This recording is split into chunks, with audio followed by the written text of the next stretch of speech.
if we're in an age, there's got to be a beginning of it, and there's got to be an end of it. That's why we're always asking, hey, what time is it? Right? Everybody asks that, right? I don't know. My watch stopped. The scripture tells us, and the Bible speaks about ages.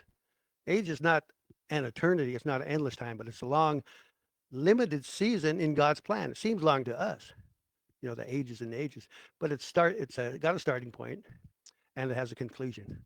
Jesus made this clear in Mark 10 and 29. He spoke about the ages and the age to come. So that alone tells us that history is divided. There's a present age and there is one coming.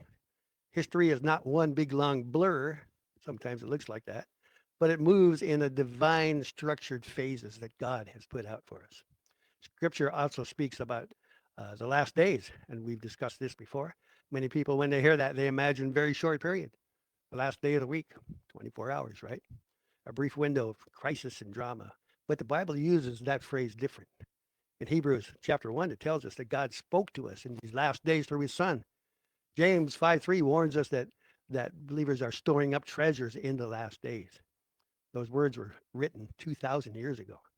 So these last days started 2,000 years ago. And yet they declared that they were already in those last days. So they tell us something important. The last days are not brief to us. They might be to God, right? The day is like 1,000 years to God.